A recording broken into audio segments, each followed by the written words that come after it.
Hi, welcome to MedMastermind. Today we are going to discuss about Tetralogy of Fallot. So T is silent over here, so it is called as Tetralogy of Fallot. So what is this Tetralogy of Fallot? So in the previous lectures we were discussing about acyanotic heart diseases. But this Tetralogy of Fallot is a cyanotic heart disease. So why it is called a cyanotic heart disease? There is right to left shunt. So when there is right to left shunt, the deoxygenated blood from the right side goes to the left side and enters the systemic circulation. So therefore, people will present with cyanosis. Hence it is called as cyanotic heart disease. And Tetralogy of Fallot is the most common cyanotic congenital heart diseases. Now moving on to the components of Tetralogy of Fallot. As the name suggests, it is tetralogy. So when we say it is tetralogy, so it is tetra. So it should have 4 components. So what are those 4 components? So here if you could see this diagram, so the schematic diagram shows your right atrium, right ventricle, left ventricle. So here you can see that there is the pulmonary artery which opens from your right ventricle. So there can be the stenosis of this part. There can be pulmonary stenosis. So the first component, yes, there can be pulmonary stenosis.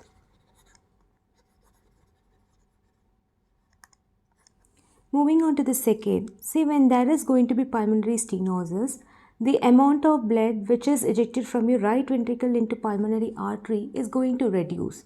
So what happens to the volume in the right ventricle? It increases. So therefore your right ventricle undergoes right ventricular hypertrophy. So there can be right ventricular hypertrophy. Now here you can see that there is the communication between your right ventricle and left ventricle.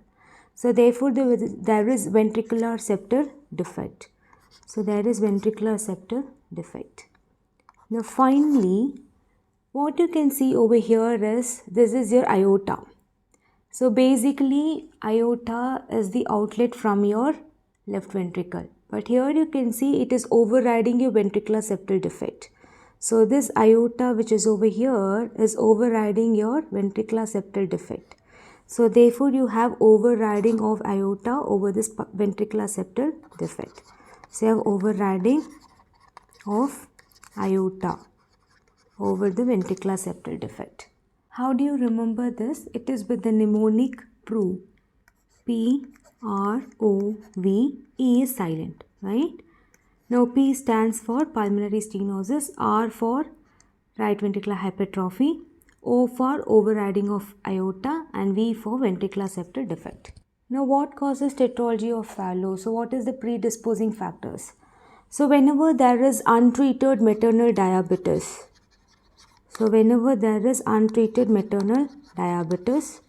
or mother have been exposed to retinoic acid, or there was maternal phenylketonuria, all these predisposes the child to develop Tetralogy of Fallot. Apart from that, there can be trisomy 13, 18, 21, which is also associated with Tetralogy of Fallot. And you have another syndrome which is called as Alagille syndrome. So normally in this Alagille syndrome there is problem with your bile duct, but in addition they can also have heart diseases like Tetralogy of Fallot. Now in all these conditions there is some problem in the development of the infundibular part of your ventricular septum. So therefore there is the Tetralogy of Fallot which is produced. So moving on to the clinical features, the symptoms are more prominent as the person ages. So what happens is when there is pulmonary stenosis, so there is going to be reduction in the blood flow into pulmonary artery. So therefore you know that this right ventricle is going to have volume overload, there is going to be right ventricular hypertrophy, eventually the pressure is also going to increase. Now when the pressure in the right ventricle is going to increase to an extent that it is more than the left ventricular pressure, and because of the communication between the right ventricle and left ventricle is open, there is going to be shunting of blood from right to left side. And you know that here the blood which is present is deoxygenated blood. So now because the deoxygenated blood is shunted into the left ventricles, you're going to have the deoxygenated blood which is pumped into the aorta. So therefore deoxygenated blood reaches the systemic circulation. Apart from that, you know that this is overriding. So you know that it is like receiving the blood from the right ventricle also. So therefore the right ventricle also pumps some amount of blood into aorta. So on the whole, the amount of deoxygenated blood is going to be more in the systemic circulation. So therefore they can present with cyanosis. And whenever you know that the oxygen saturation is going to be less in the systemic circulation, they can also have clubbing. So they will have clubbing of their fingers and also of their toes. So they will have clubbing of their fingers and toes. So when the saturation is less, it's called hypoxia. So because of the renal hypoxia, the erythropoietin level increases.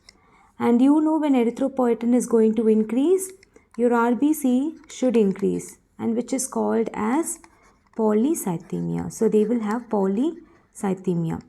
So because of hypoxia, they can have cyanosis, they can have clubbing, and they can have polycythemia. What are the other features you can see? So they can also have dyspnea. They can also have difficulty in breathing because of reduced oxygenation. Now, all your symptoms, be it cyanosis or dyspnea, this usually increases whenever the person is going to exercise. So, whenever the person is going to exercise, this is going to increase. So, why it is going to increase with exertion? So, when you're going to exercise, the amount of blood flow to the muscle should increase. So, therefore, your arterioles should dilate, right? Because of the metabolic regulation, your arterioles are going to dilate so that there is more amount of blood given to the muscles. So when the arterioles are going to dilate, the amount of blood which has to go from aorta to all these vessels also should increase, right? So therefore, there is more amount of blood which is going to leave from the aorta. So therefore, the right to the left shunt becomes more. So when this right to left shunt becomes more, then the features of the deoxygenation, like your cyanosis or dyspnea, all this will increase. So that is why an exertion it is going to increase, because there is increased in the deoxygenated blood into the aorta. So therefore they will have increased in the symptoms. But these people will find better when they squat. So all this dyspnea or cyanosis will reduce with squatting position. So this is very, very important and characteristic of tetralogy of Fallot. So why? Now when they are going to squat, imagine that this is your aorta and this aorta is going to come down and this is your descending aorta, right? Now when this child is going to squat, what happens is you have the femoral artery. Yes, so this femoral artery is going to be compressed. So the femoral artery compresses, the amount of the blood in this part is going to increase. So therefore you have more blood in this part. So the blood starts to stagnate over here, right? So the blood is going to remain over here. So eventually the same amount of blood which is given over here is going to enter into your pulmonary artery. And you know when it is going to pulmonary artery, it is going to go to lungs. So when it goes to lungs, what happens to oxygenation? It increases.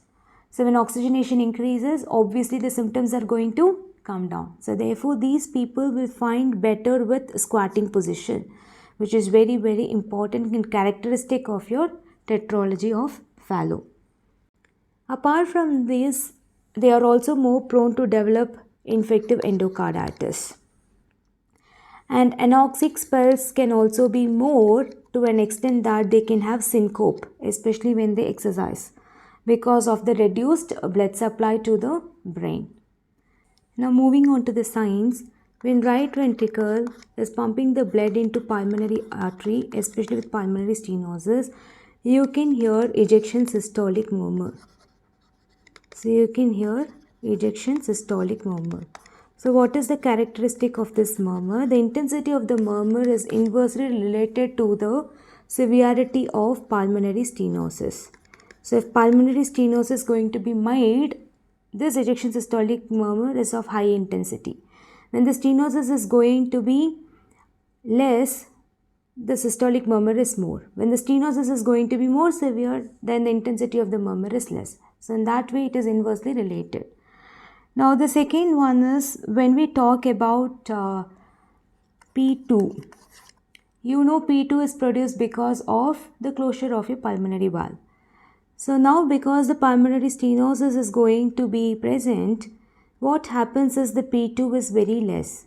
So therefore when you hear S2, you hear it as a single loud S2 which is mainly your A2. Normally your S2 has got A2 and P2 component. So here the P2 will not be heard, so therefore you hear it as a single A2. So therefore it will be a single loud A2. Apart from that, you know that there is going to be more amount of blood in your right ventricle, and the compliance of or the distensibility of this right ventricle is going to reduce because of right ventricular hypertrophy. So because of which there is going to be the volume overload in your atria also, and this is also reflected in your JVP by the prominence of the A wave. So there can be prominence of the A wave in your JVP. So these are the signs what you can see in the person.